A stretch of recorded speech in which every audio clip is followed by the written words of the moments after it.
오늘의 말씀 본문은 마가복음 15장 25절에서 32절입니다.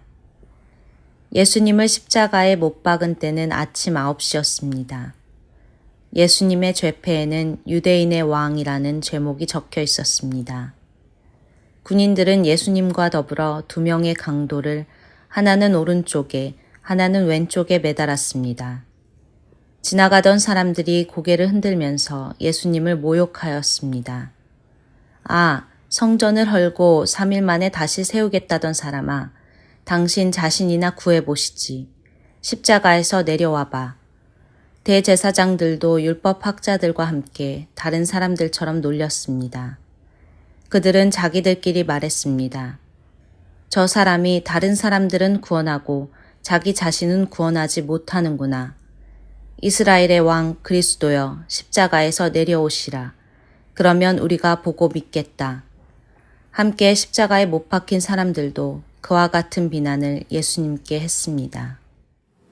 우리는 마가가 예수님을 유대인의 왕이요, 온 세상의 왕으로 소개하고 있다는 사실을 알고 있습니다. 그런데 우리가 오늘 본문을 통해 만나는 예수님의 모습은 도저히 왕으로 받아들이기가 어렵습니다. 예수님은 죄수가 되어 십자가에 달려 계십니다. 그분의 몸은 부서졌고요. 머리에서는 피가 흐르고 있습니다. 또 그분의 팔다리는 끌어당겨져 나무 기둥에 못 박혀 있어요. 예수님의 몸이 십자가 위에 힘없이 매달려 있습니다. 이렇게 처참한 모습을 한 분을 우리가 온 세상의 왕이라고 부를 수 있을까요?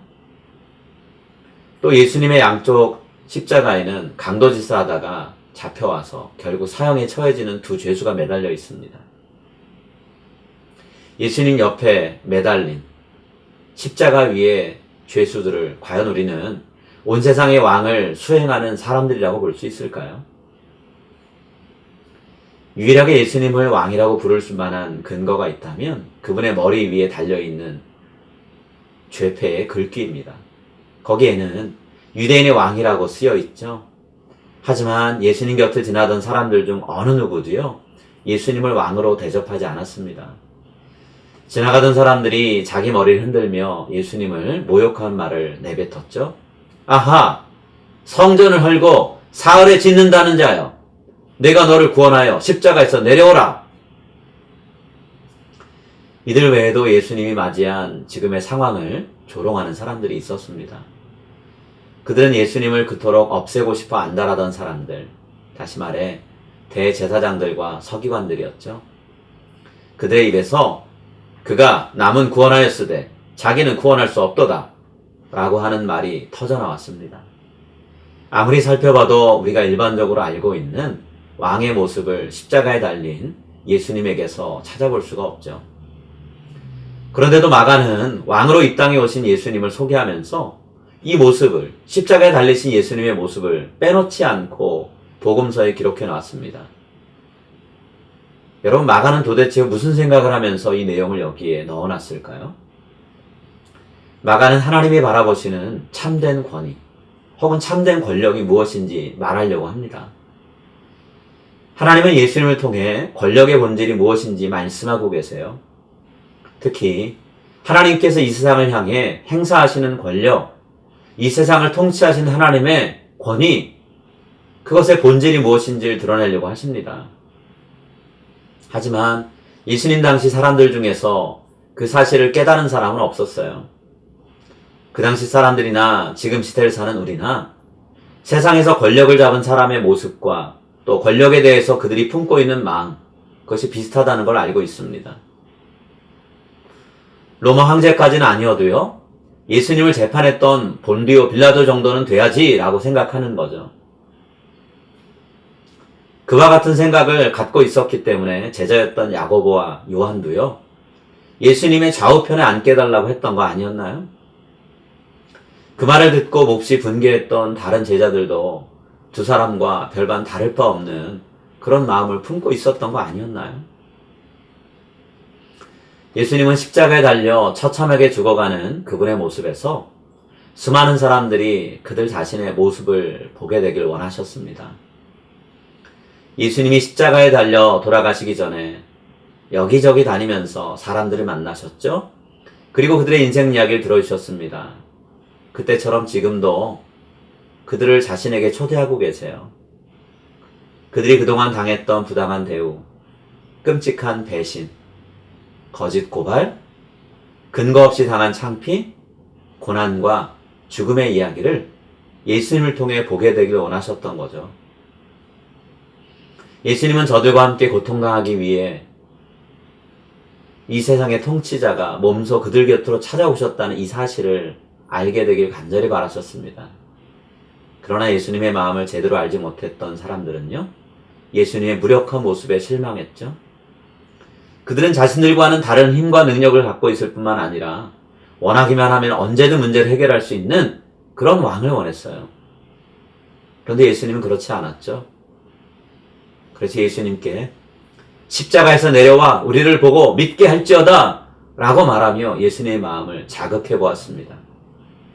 하지만 이런 자들 앞에서 예수님은 그 어떤 능력도 행사하지 않으셨고요. 하나님께 그런 능력을 달라고 구하지도 않으셨습니다. 그저 묵묵히 그 모욕과 멸시를 당하고 고통 중에 숨을 거두셨어요. 예수님이 저들과 같이 아파하고 계시다는 걸 알려주기 위해서 그렇게 하시는 거죠. 오늘 우리가 마가복음을 통해 만나는 예수님은요, 자신의 백성들과 함께 고통당하고 아파하는 그런 왕이십니다. 백성의 삶과 분리된 별개의 세상에서 사는 왕이 아니라 그들 가운데서 같이 살아가는 겸손한 왕이신 거죠. 이제까지 우리가 만나보지 못한 모습의 새로운 왕이 우리에게 오셨습니다. 우리의 삶을 공감하시고 함께 해주시는 왕이야말로 우리가 믿고 따라야 되는 그런 분이 아니겠습니까? 오늘 저와 여러분의 삶 속에 예수님이 찾아오셔서 마음속 깊이 감춰둔 가슴 아픈 이야기를 들어주실 겁니다. 여러분, 모두 그 예수님과 깊은 사귐의 시간을 가지며 위로와 격려를 받는 매일의 삶을 사시기를 간절히 소망합니다. 이제 오늘 주신 말씀을 붙잡고 다음의 기도 제목으로 함께 기도하시겠습니다.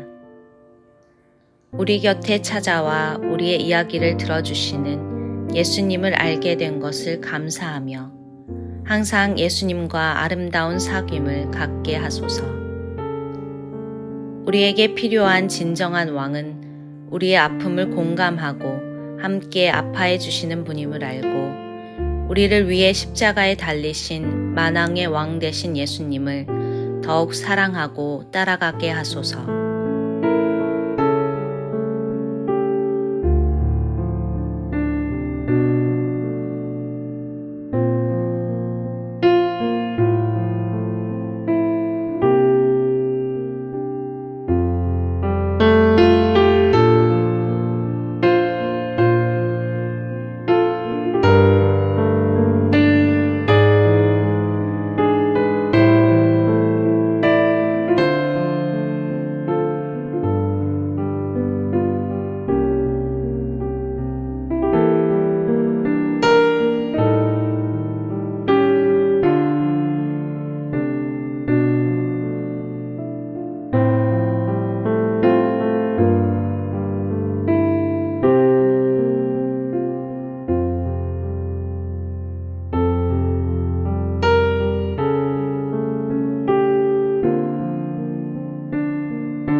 이제 오늘의 합심 기도 제목을 따라서 함께 기도하겠습니다.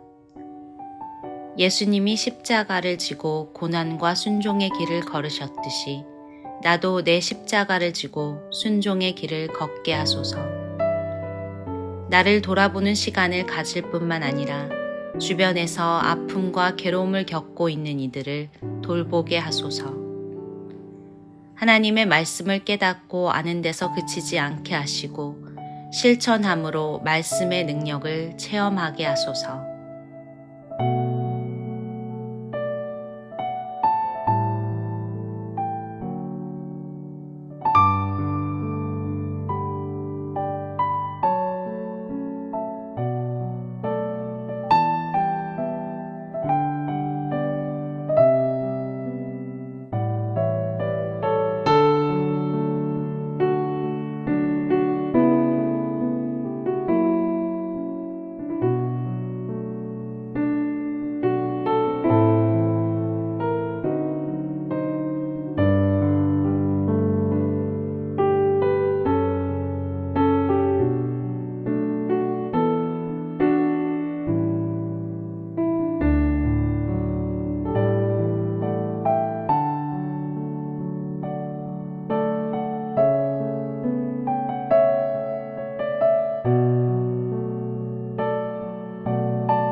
이제 다음 기도 제목을 놓고 함께 기도하겠습니다.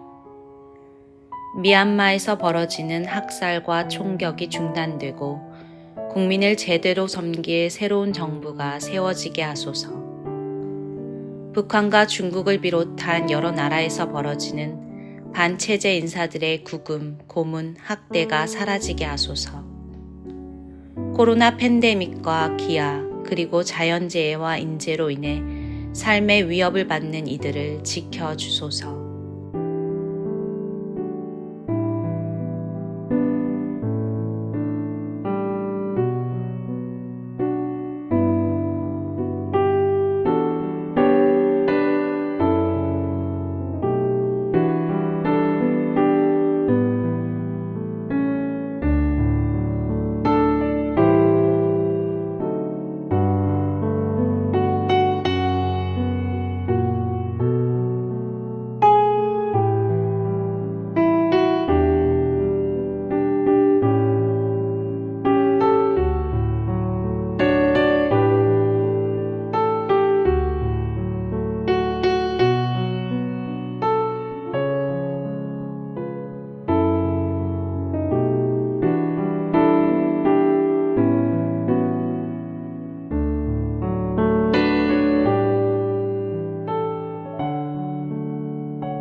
이제 다음 기도 제목을 놓고 함께 기도하겠습니다.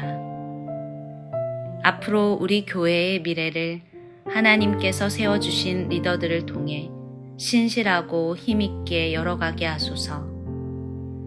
다음 세대를 이끌어갈 자녀들을 지혜롭게 하시고 성경적인 세계관을 갖고 세상을 살아가게 하소서. 우리 교회가 지역사회의 필요를 채우고 세계 선교에 더욱 힘을 쏟아 하나님 나라를 확장하게 하소서.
이제 자신과 가정을 위한 기도 제목을 놓고 함께 기도하겠습니다.